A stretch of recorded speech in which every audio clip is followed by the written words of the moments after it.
Hi, everybody. Welcome back to another podcast of Between the Vines. This podcast is a collaboration between Penn State University and Cornell University, and it's coming to you from the Lake Erie Regional Grape Program. My special co-host, welcome back, is Dr. Terry Bates, the director of the Cornell Lake Erie Research and Extension Laboratory. Thanks, Terry. Good to be here. We already established off screen that I'm punchy, so who knows what's going to come out of my mouth today. Ought to be fun. It's also Cinco de Mayo here today. It's Cinco de Mayo. It's Friday. It's been a long week, so who knows?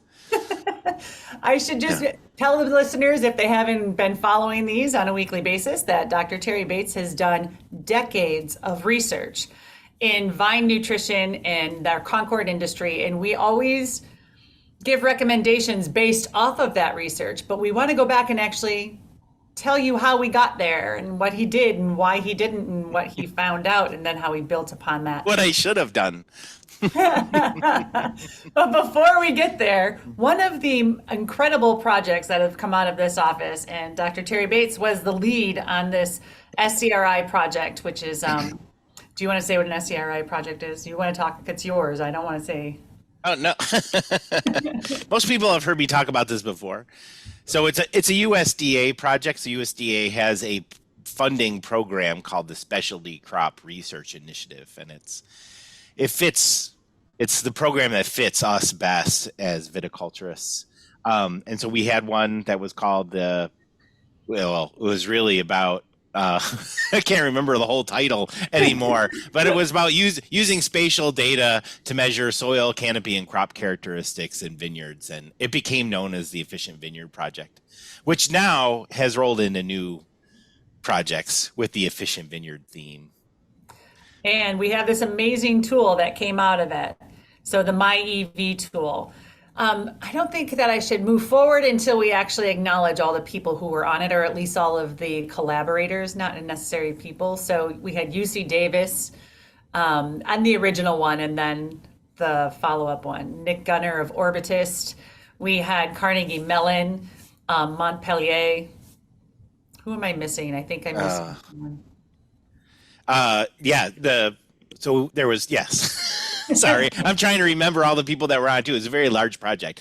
So yes, we had collaborators from Carnegie Mellon University, James Taylor, who's now in Montpellier, France. UC Davis was on it. We had a lot of industry cooperators from like Gallo and the Table Grape Commission, Jay Lohr. It was supported by Donnell Brown, if you're listening out there. I want to mention the National Grape and Wine Initiative, NGRA, who supported that project and continues to support us in all the current projects that we have going on. So it's very helpful to have that industry and university cooperative link. It's really important because, I mean, what we do here is to help support things going on in the industry. And vice versa. I agree. And it's shared all over the place, especially this tool. And this is probably putting you on the spot, but it's leading up to a program that we're having. How many, you don't have to give me a number, but it's all over the world. People are using this tool all over the world. And we're still actually in the beta process of it. We want people to break it so that we can make it better and more easily adoptable. So do you know how many? Yeah. Oh, I don't know what the user number is up to right now, but it does. There are people who have created accounts all over the world, and more importantly, in most of the major grape production regions around the world. Not only do we have somebody who has signed up for an account, but they have different data layers, so they're actually using it. And really, okay, so what the MyEV software project is all about is just trying to lower the barriers of adoption for growers to work with spatial data on their farm. So like we do all this research to say, use sensors in vineyards and make the most sense out of the data, and then do variable rate management. And it's going to either improve your productivity or your fruit quality or reduce production cost. There's some financial benefit at the end. And there's this big hurdle in the middle about how do we really work with spatial data?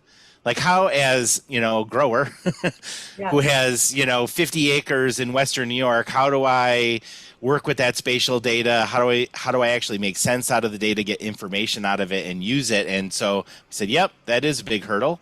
There are commercial software packages out there that do that, and I think in my mind, it's always been MyEV is a simple web-based tool to get you started, and then when you want to graduate up and really invest in some of the precision ag tools and software that's out there, then go for it. Yeah, I mean, but if you say, oh, I don't know if I want to spend the money on this, it's like, well, there's nothing better than free. Right. So it's a software tool. You can build your farm. So we're gonna have a workshop on this next week. I think this is what you're getting at. Is next Yes. Thursday, May 11th from 9 to 12 at the Cornell Lake Erie Research and Extension Laboratory in Portland, New York.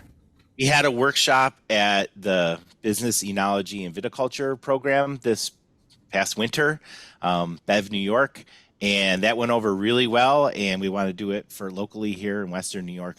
So we're going to do that next. So I redid the homepage for the Efficient Vineyard. So if you go to efficientvineyard.com, it talks about the Efficient Vineyard project and the MyEV tool. And I restructured the homepage to kind of, walk you through, like, what can you do with, what is it? What can you do with it? So it has links. So anywhere that there's a link on this page, it kind of brings you to the instructions on how to get started, how to build your farm and log in, and how to draw blocks, put information in on those blocks, and then share with your team and view anywhere. So this software is cloned onto your smartphone. So you work on it on your desktop, and there's some things that work better on the desktop, like creating blocks and clicking around. And then when you want to go to the field and say collect some scouting data, that's optimized for your phone, but the two mirror each other. And so probably in the workshop, this is about as far as we'll get, right? How to log in, build your farm, invite your collaborators, how to use it on your phone, and how to create a data collector. So one of the things we have is literally the icon is a clipboard, and it's really meant to do very much the same thing. I'm going out to my field and I want to scout for anything, broken post, insect damage, nutrient deficiency, and I don't have a sensor. I just want to collect spatial data on that on my farm.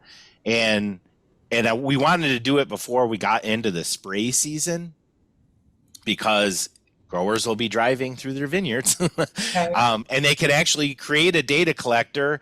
My advice would be to get a mount for your cell phone in your tractor, and so that you're not dropping your cell phone while you're trying to drive down the row. Mount something like on the front windshield of your tractor as you're spraying, and if you're mapping something like, I don't know, broken posts or gopher holes, something you want to fix in the vineyard, then you can just hit that as you go. Then if you really want to get into it, there's a whole section on spatial data, and everyone knows I'm really big on both the research and the processing and the validation of spatial data. So it will also walks you through the process of importing data, processing it, validating that data, and using it for prescription mapping. We probably won't get to any of that in the workshop. We really just want people to start, what are the basics? Yeah, what are the basics? Start using it. As Jen said, break it. If there's something, and I said this in one of the workshops, if you're trying to do a function in MyEV and you're like, that's stupid. Why is that there? Why there should be a button for that, X, Y, and Z. Give us feedback. There's a little bullhorn on the MyEV page, and say, yep, that's stupid. There should be a button here that says save or whatever. And our feelings won't get hurt either. We want to know these things. Right. And so, break it, or tell us, give us feedback on how you want to see it made better, and we'll get at it. And we want it to be. Sorry, Terry, go ahead. Oh, we want it to be a tool for growers, built by growers. And it's so powerful. When I have some growers, because we do have another grant that we're working on to get grower adoption on small and medium-sized farms. So we're working with some collaborating growers, and as they're going through and learning it, they're like, holy cow, this could really help me here, or this could really help there. So I don't want you to be afraid of it. I want you to come to this workshop. We're very approachable. We're going to go slow. And I don't want anybody to be nervous that they're not technologically savvy, because bring your laptop, bring your cell phone. We're going to start inside, do some instruction on how to set up your farm, and then we're going to take you outside with your cell phone and have you collect data. So when you leave, you're confident enough that you'll be able to use some of it on your own farm. So, all right, that's our plug. Are you going to show some stuff here? I was just, you had asked the question about like who's using it around the world. Right. So this is some a map that Nick Gunner, who's the software developer on this, he came up with. So all the different accounts that people are using around the world. So if you just look at the United States, this is where all the accounts are, and where the dots are bigger, where you actually have farms with multiple data layers. So I can see like who's using it and at what like intensity level that they're using it. So some of our like heavier users are like in Napa, California, or just whatever south of San Francisco. Yeah, the fruits to the power. Yeah, and then yes, and around the world. So like you go to parts of Europe. Of course, we have collaborators in Montpellier, so there's some usage down there. But then even like in Australia and New Zealand, some people are using it, which is really cool because, I mean, if you're a Western New York grower, we're actually trying to build it for the people here locally, but it's getting a wider reach. And again, I mean, some of our heaviest users are also the people that give us the most feedback. They're like, "Oh, I want to see it to do this," or "I hate when it does that," and we're trying to fix it. We are getting way off track already. We really are. We're supposed to be here talking about the nutrition. Oh, we'll get there. We'll get there. But if you're interested, please sign up. Or there is not even a sign up. Just show up on May 11th from 9 to noon here at Clairol in Portland, New York. Bring your laptop, bring your cell phone, and we'll get you started looking at some data on your own farm. Okay, now we can transition into Terry's second. Number 2. Yes. We're talking about nutrition and how we got there, and this is all. So this is the top 10 nutrition studies.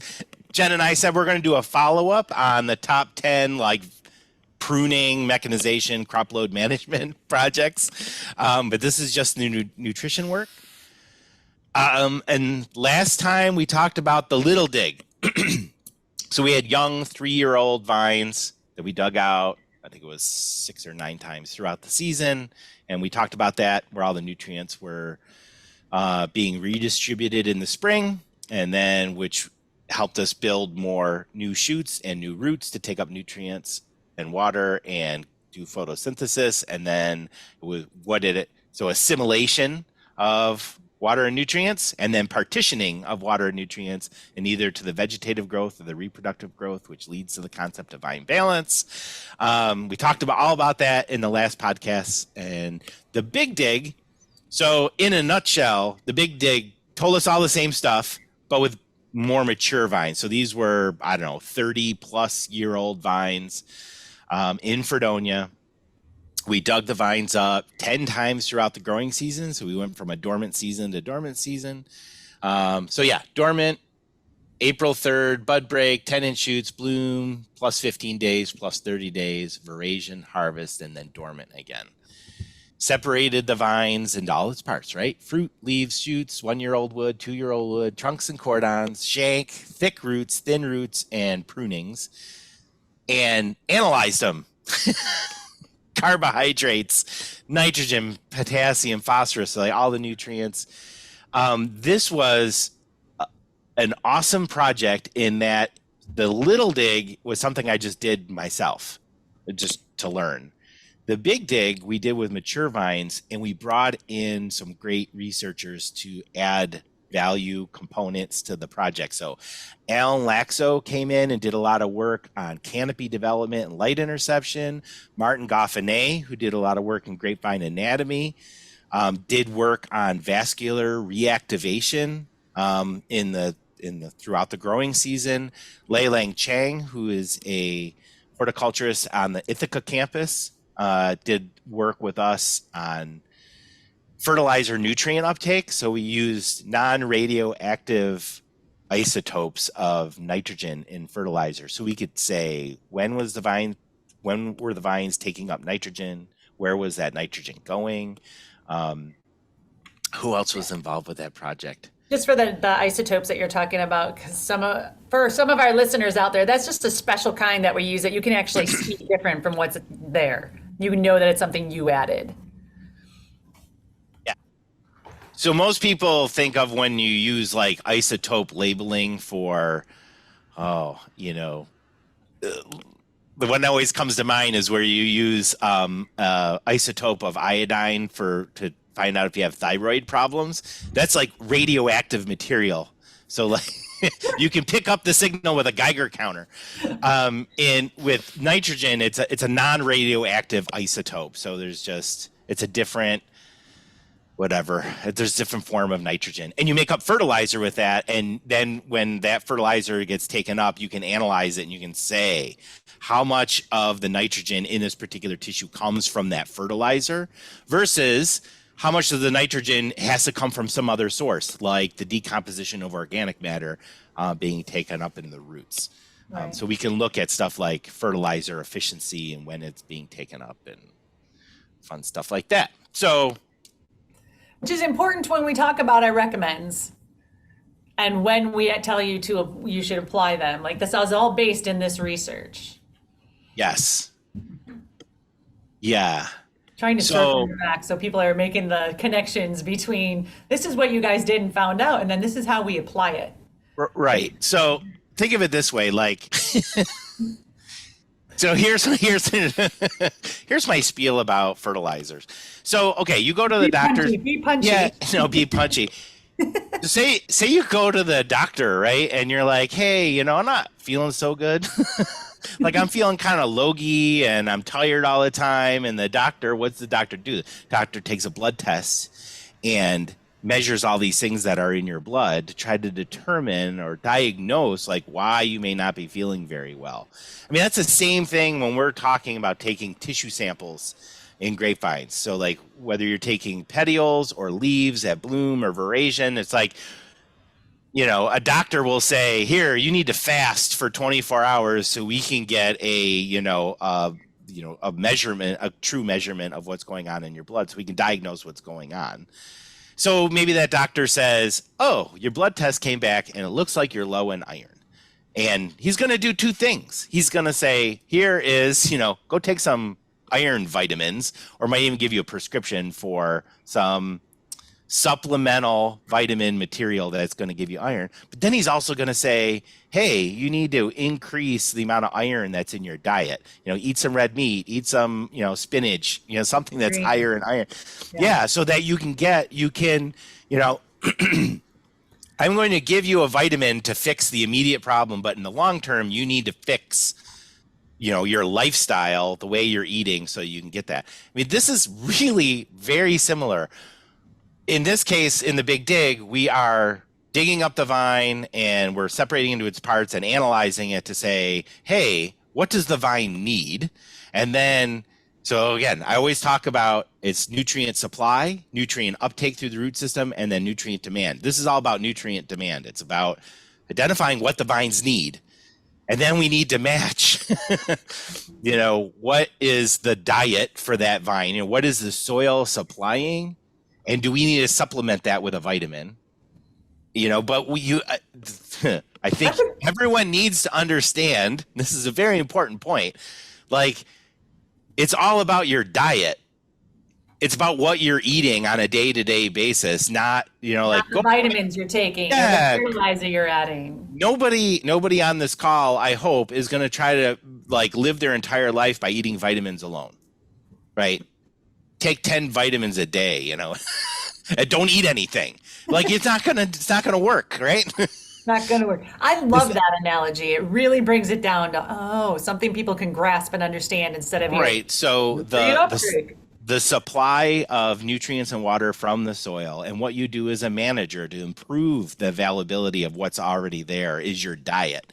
And then there are times of the year or portions of your vineyard where you're like, oh, shoot, I'm not getting enough. It's almost like an emergency situation. I need to add some vitamins. I need to add some fertilizer. The fertilizer is very supplemental to what's going on it from your diet on a day-to-day basis in the vineyard. So that's kind of my pitch about fertilizer. People are like, just tell me how much nitrogen to apply. I'm just like, well, it's really not that simple. Like, Right. you need to know a lot more about your vineyard in terms of soil organic matter and soil health, and how are the microorganisms releasing that nitrogen, and is your soil waterlogged? Are your roots not growing where the nitrogen is? All those things come together to then say, okay, yep, you need to supplement with some nitrogen, and this is how much you should supplement with. So there's my spiel about. Love that spiel. Thank you. And so the big dig now is all about what are the numbers, and where are the nutrients in the vines, and how much do the vines need. So again, I'm not gonna really go nutso on this graph. This is the dry mass of like below ground and above ground parts, and then the blue line is roots, the green line is shoots and leaves, and the purple line is fruit. And it just reiterates the same stuff that we learned in the little dig, right? You have your roots are your major storage organ for carbohydrates. So starch being stored in the roots gets remobilized to grow new stuff in the spring. And so there's your gas tank, and your gas tank from bud break to bloom, it's using that gas tank to first grow new roots, which is the blue line, and that's going to get you more nutrients and more water. Then it puts its energy into growing new shoots, which is going to intercept sunlight, and you're going to get carbon through carbon fixation. So you're the one taking the plant phys course right now. Yes. And then it's going to use new roots and new shoots to build a crop. And it kind of does that in order throughout the season. And, people have been studying grapevines for hundreds of thousands of years, it seems like. Right. So this should not be anything new. But what kind of is new is like, whoa. Holy Christmas. And I just want to interrupt just for a quick second. For those of you who are listening to this as a podcast, there's also the ability to watch it as a YouTube video. So just search Between the Vines or Terry Bates, and you'll be able to see all these graphs if it's not making sense to you just the way we're talking. Yeah. Although you do a very great job at explaining what you're looking at. Sorry, yeah, no, I'm a very visual learner, so a lot of my stuff is graphs. So yeah, you don't need to know everything that goes on in all these charts, but just to reiterate the point, we dug up these vines 10 times throughout the season, separated all its parts, and did all this analysis. So it's like we know what the pattern of magnesium, say, is in the vines, and iron and sodium, and and for the most part, like if you're looking at it from a 30,000 foot view, a lot of it's very similar, right? Your storage organs, your perennial wood, especially below ground perennial wood, has everything stored in it, and it uses it from bud break to bloom, and it uses it to build new roots and new shoots. I mean, that's what it's there for. And then you get on the latter half of the season, it's assimilation and partitioning that's going into the fruit and the wood for next season. So, okay, let's look at nitrogen, because everyone talks about nitrogen, and the vines need more nitrogen than any other nutrient. Let's see, what did I want to say about it? Because, again, what I've already said is this redistribution, and then which transitions into assimilation and partitioning is another theme that goes with nitrogen. So the chart, yes. I'm sorry. I just want to. So you're saying that in the beginning, the redistribution is using it from the root system, pushing it up through. And as that depletes, the assimilation is how the roots then go out and get it from the soil. Correct. And that's, and it happens at a time of the year. So say by the time we hit bloom in mid-June, the soil is now warm. The microorganisms are doing their thing. They're releasing more nitrogen from the mineralization of organic matter in the soil. And at the same time, you're getting new fleshy white roots out that can pick up that nitrogen and put it into new growth. So the chart on the left is the total amount of nitrogen in the plant in its different parts throughout the growing season. And the chart on the right is the nitrogen, the NFF is nitrogen from fertilizer. So you'll see that the vine isn't really picking up nitrogen, not that much, until bloom. That is. Yeah. So, yeah. 1, Yeah, two, 3, inches 4, for 5. Yeah, bloom. So D5 is the bloom time point. So now we're finally starting to get some uptake of nitrogen by bloom. but it's That's negligible before that. So it definitely tells you the roots were given the plant its nitrogen at that time. yeah, Stored and in the previous. we put this fertilizer on. I got to go back and look to see it exactly when it was. But say it was around D2. I mean, the fertilizer went down. So, you know, it sits there, it gets leached, it gets tied up in organic matter because the vine's really not taking it up until, the time period between, this 10-inch shoot growth and bloom. So that's why we've pushed our recommendation for applying nitrogen fertilizer closer to that bloom period. You're like, why don't you just wait and put your nitrogen fertilizer down when the vines are just about ready to take it up, or just a little bit before. So, and again, sometimes it has to do with the type of fertilizer you're putting down. So if you're putting down ammonium nitrate, it's a salt. As soon as it gets into the soil moisture profile, or whatever, as soon as it dissolves, it's a salt. As soon as it dissolves, that nitrate is available, ready to be taken up. If you're putting down urea, so it's more of it needs to be converted by microorganisms. Urea goes nitrate, nitrite, and before it can be taken up. So it takes a little time, but it doesn't take months. It takes like a few days for that to happen. And it depends on the soil conditions. If it's warm and you have enough soil moisture, it's going to happen a lot faster than, if it's cold and the microorganisms are just sitting there, not doing very much. The other thing what I thought was interesting about this chart, so both whether you're looking at total nitrogen or the nitrogen coming from fertilizer, is if you look at the last two times we dug up the vine, so at harvest and then the dormant vines after that, most of the nitrogen, whether it's total nitrogen or nitrogen from fertilizer, right, about half of all of the nitrogen in the vine is either in the fruit or in the leaves and shoots. And we always say that post-harvest, the leaves senesce and remobilize nitrogen back into the perennial structures of the vine. And this data does not really support that, at least not to a large extent.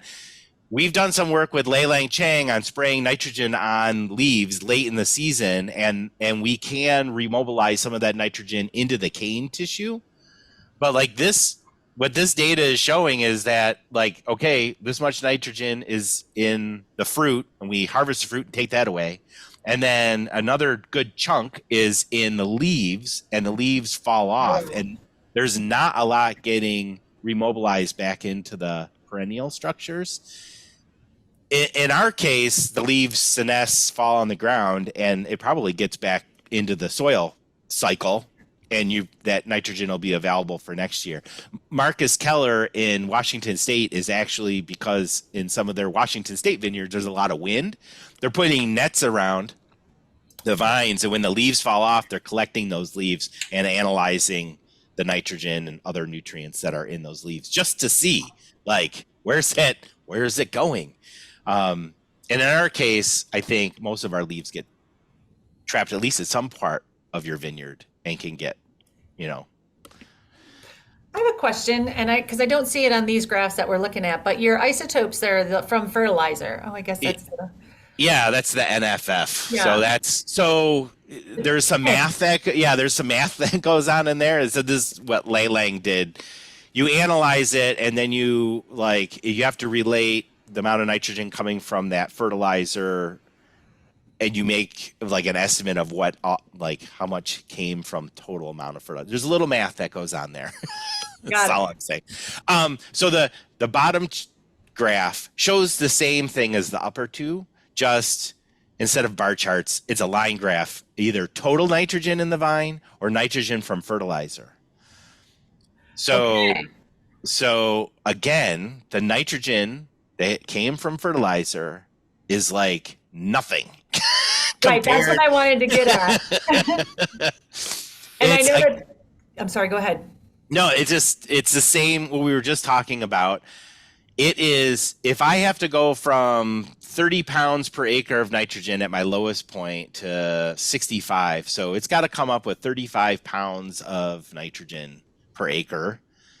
And if I'm getting like 5 from fertilizer, then that's 30 pounds per acre of nitrogen that has to come from something other than fertilizer, right? That's your diet. That's your steak and potatoes that are giving up nitrogen that the vines can take up. And then during this rapid point of vine growth, and it's reflected here in the amount of nitrogen being up and taken up from, say, bloom to veraison, when you're right, you're growing your canopy, you're growing roots, you're growing fruit, you're taking up a lot of nitrogen. If what is being supplied by your diet in the soil can't do it fast enough, then you need to supplement with like a vitamin, which would be fertilizer.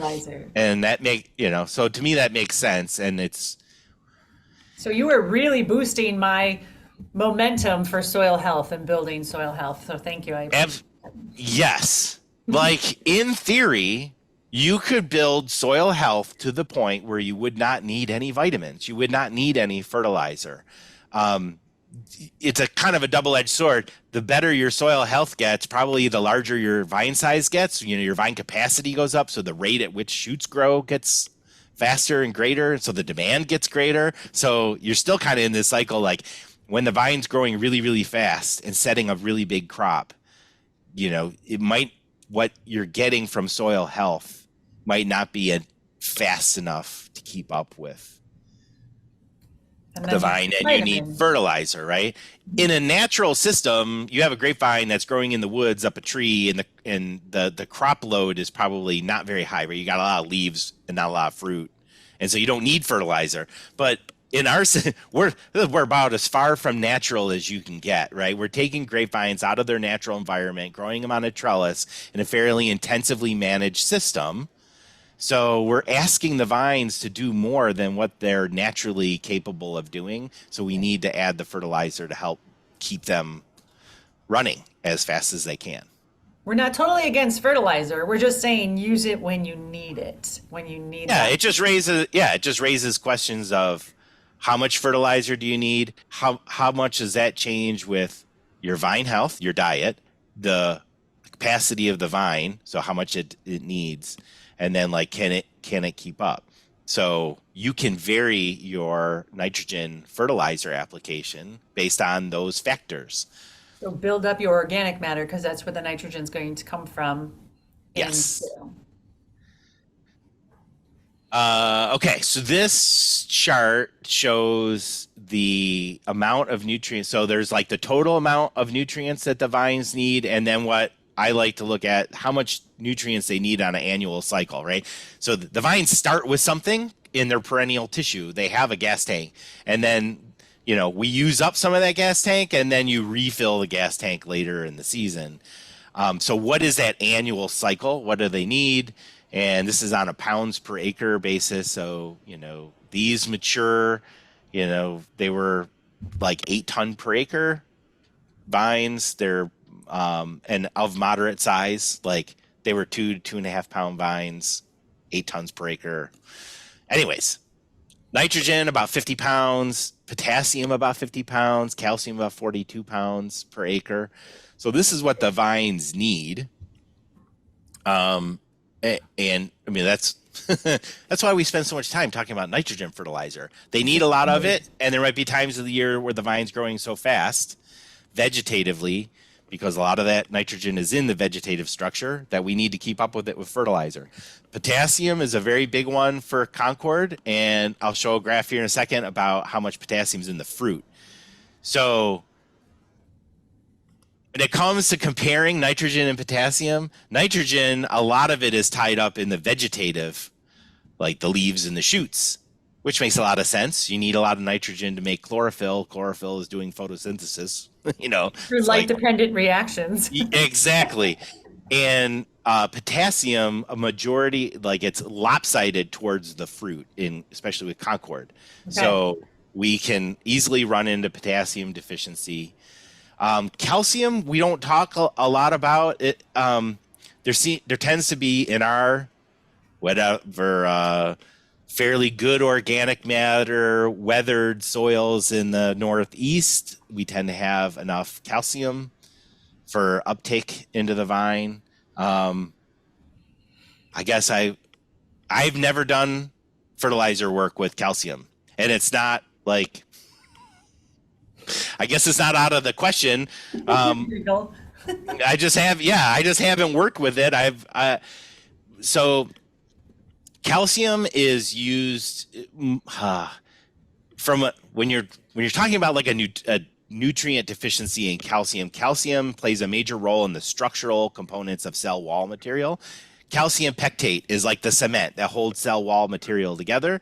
And if you are deficient in calcium, you tend to have your cell walls start to fall apart. So your vine just grow like think about it playing a role in shoot growth. So you're laying down new cell wall material as that shoot grows, and if you get low on calcium, the shoot tip starts to fall apart, and then the vine grows funny, and it's very kind of obvious when you get that deficiency, and we just don't. We Like just don't. I think it's called lodging or something. They just fall over. If you were to doing your cover crop and you were low on calcium, they would fall over. Yes, They wouldn't have the support. and right, and like we just don't typically see that symptom in Concord grapes in the Northeast. I've always questioned whether or not calcium sprays late in the season might help. That might be a great research project for us to do. Just they spray it in other fruit crops for fruit firmness. And sometimes I think, if our Concord fruit gets over mature and starts to fall apart, that maybe some calcium sprays would help hold it together. But I don't know that for sure. I'm just guessing because we haven't done that kind of work. No, but we did spray calcium products last fall and again this spring, so it might be interesting to go Yeah, back you and look at could some of that. see if you get a boost. So the next biggest one going down your list was actually be phosphorus, but that is if calcium is I'm just going to give some numbers. You said 42.48 per acre, pound per acre. Yep. Phosphorus is only just under 7. Yeah, right. It doesn't. So the rest of these nutrients are a lot less, Yeah. right? I mean, we talk about macronutrients and micronutrients. All nutrients, when they get the designation of an essential mineral nutrient, it means that you need that nutrient to complete the vine or the plant's life cycle, and it can't be substituted by another nutrient. So all of them are important. Like boron is really important, but you don't need very much of it. Like if you are deficient in boron, you got problems, right? So I would say all of them are equally important to complete the plant's life cycle. It's just they're needed in different amounts. So just from a practical standpoint, we tend to talk more about the ones that are needed more because your diet, your soil diet is not supplying it fast enough, and you need to. So nitrogen and potassium are the biggest ones. And here's a plug for a soil test in order to know what your diet is, what is available in your diet. So you need to know not just what's taken up into the tissue test. I actually have a slide about that. I know we're sorry. Right. We're already starting to go getting long. So, okay. This is an important thing about soil health, right? Your nutrients that you're taking up, so your potassium, your magnesium, and your calcium are cations. And we'll talk about this in another podcast because it's one of the top 10. So they sit on the cation exchange capacity of soils and they desorb off of the soil, and then, the roots can take them up. Nitrogen, phosphorus, and sulfur are what we call oxyanions. They exist as oxyanions for plant uptake. So nitrate, phosphate, and sulfate, and they mostly come from the decomposition of organic matter. So again, your diet. Mm-hmm. How much organic matter do you have? Is your soil healthy that it has active biology going on, micro and macroorganisms, to liberate those oxyanions from the decomposition of organic matter for plant uptake? And water is another big one. You may have great organic matter, but if you have waterlogged soils, you have no microorganisms. Well, you don't have the right microorganisms doing their thing to make that happen. So, and I say this because I've gotten several comments in the last couple of weeks about, I think we're low on sulfur, and it's like, you're not probably low on sulfur. Oops. You may need to fix your drainage. Like if you're getting nitrogen as nitrate and you need 53 pounds of it, and you have sulfur as sulfate and you need 4 pounds of it, right? You're probably getting enough sulfur from the soils that we have. And I don't think you need more. Again, it's the same situation. You probably don't need sulfur fertilizer, but maybe there are times of very rapid vine growth, shoot growth, where you're going to need some sulfur and maybe some sulfur fertilizer. But man, you need such little amount of it that it's typically not a problem. And can it assimilate through the leaves for people who may apply sulfur, not to certain varieties?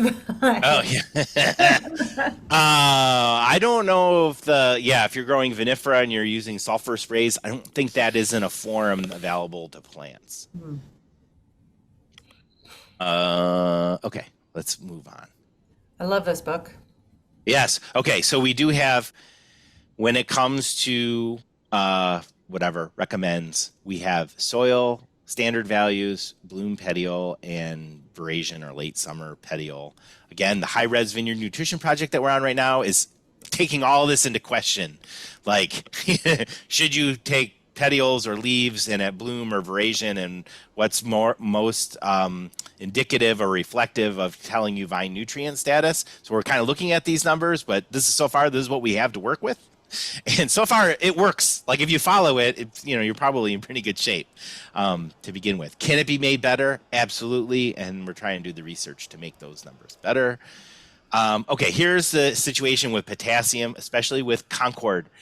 So Concord, we're trying to drive the yield up. And the more we drive the yield up, we're driving up the demand for potassium by the plant. By veraison, about half of all of the potassium that is in the plant is in the fruit, right? So the bigger the crop, the more potassium is going to be in the fruit. That's why what we typically see from veraison to harvest in years where we have a big crop, we can start to see potassium deficiency on the leaves. And if it's dry, because it really needs water to move. Yeah, so potassium is what we call a mobile element in the vine. It's also mobile in the soil. It's a mobile element in the vine. So it will take it from the leaves and shove it into the fruit if it's not getting enough. Right. So this is a great example of supply, uptake, and demand.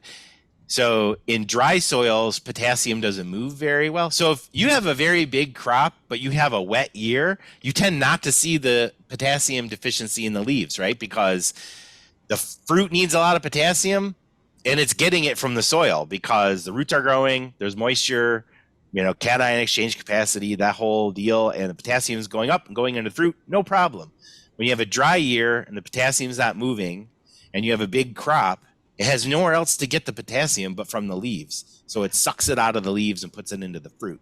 And I want to add something to that. That's a great way of explaining it. Thank you. But you're going to need those leaves to help build the storage that's going to be in the root system for your next year's first flush of growth, right? So Yes. if you have black leaves from potassium deficiency, they can no longer photosynthesize, or at least not as efficient.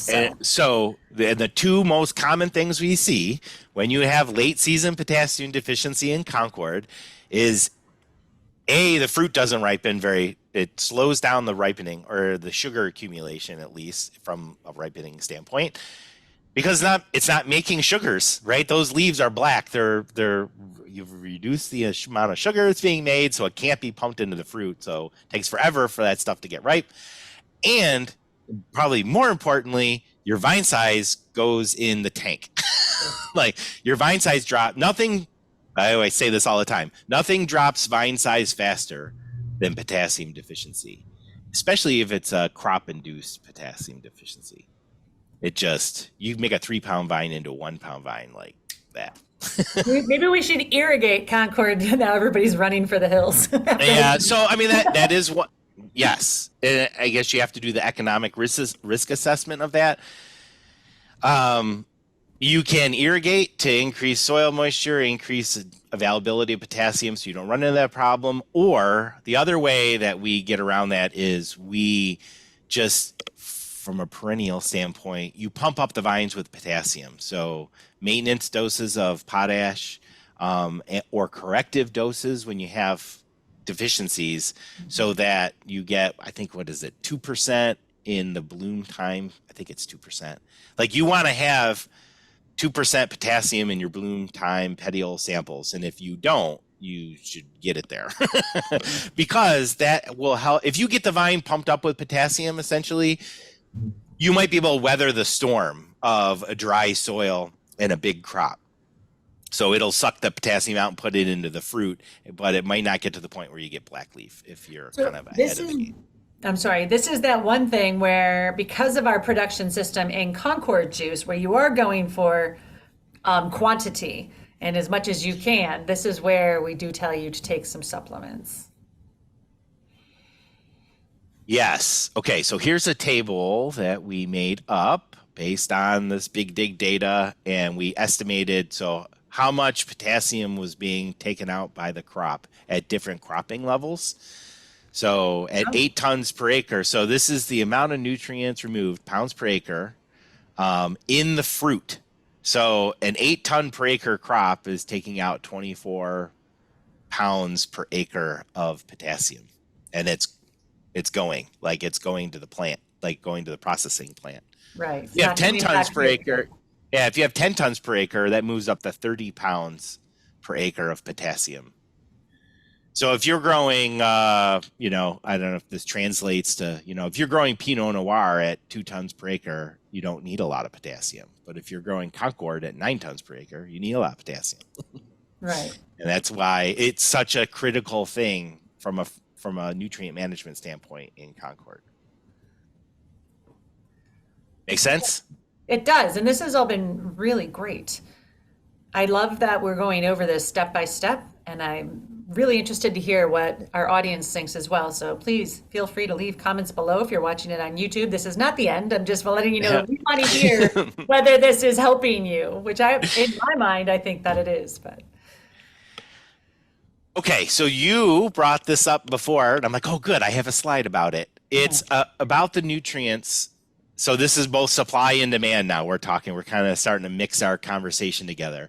It's what amount of nutrients, calcium, magnesium, potassium, what is in the soil that's locked up in the solid phase of the soil, which is unavailable to plants in its current form. It needs to, through weathering of that soil, the mineral particles in that soil and cation exchange, it becomes available. But the blue line is what is there in the soil but not available to plants.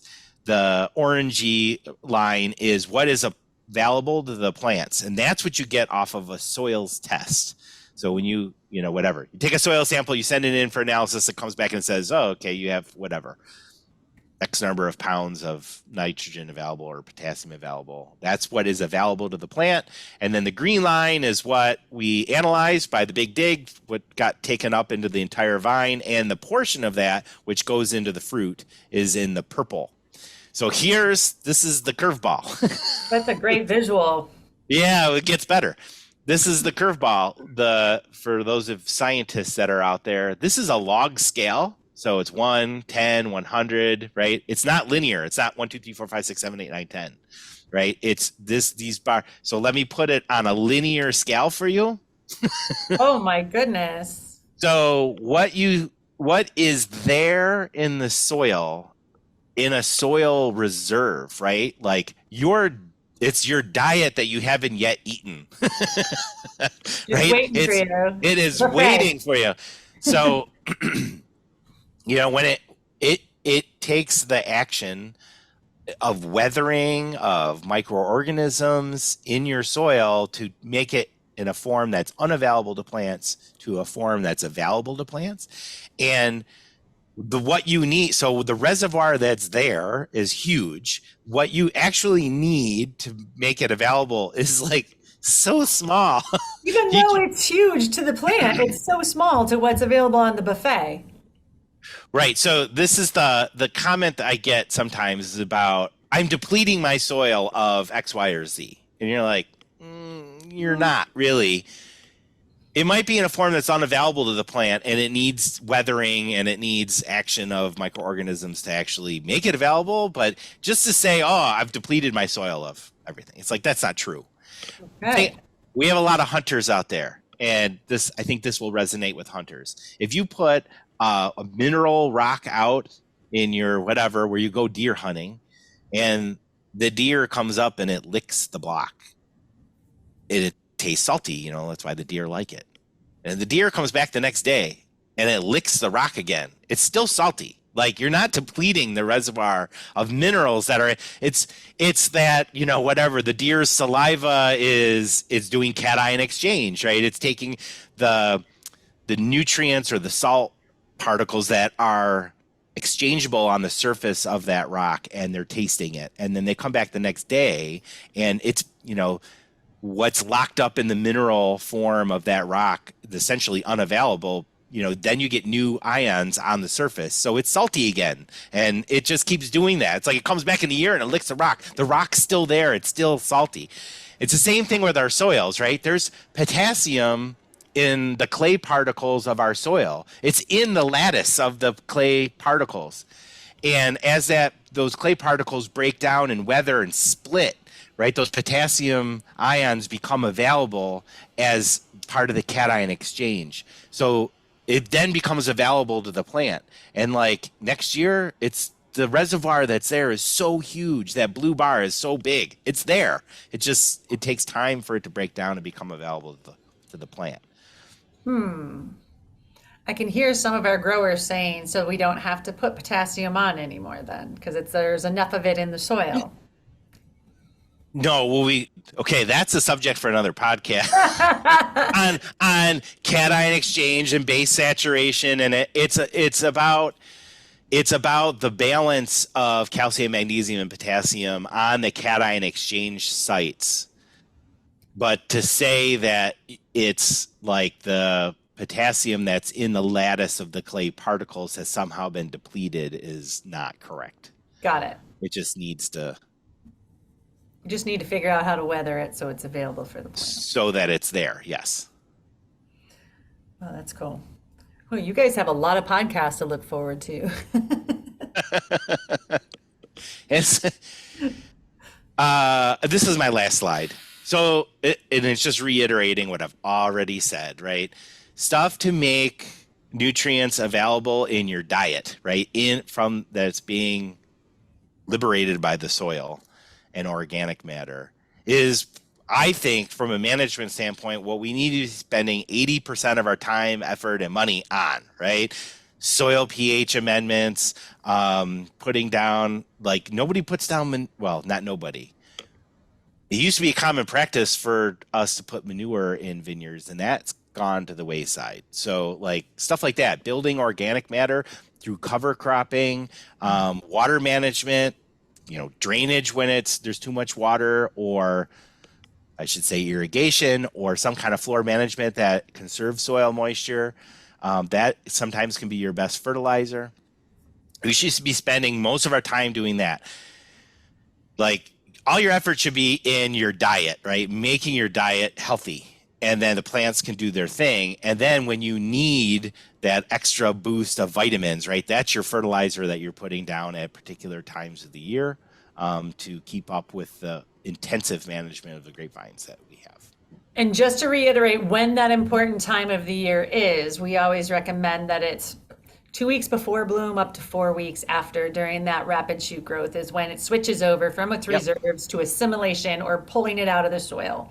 Yes. That's when you want it there to have it available. Right. Yeah. What's on the left is, you know, we're going back to our doctor analysis, you know, that this is your healthy lifestyle. And then, okay, things aren't going so great.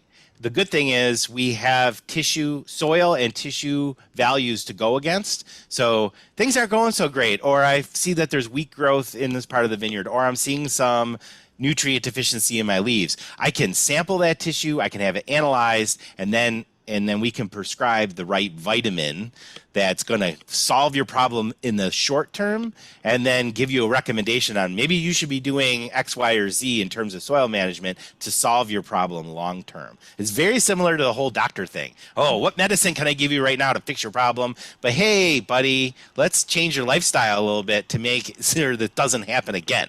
I think that's a great analogy. Yeah. All right, that's your last slide. The doctor says I should probably eat less donuts.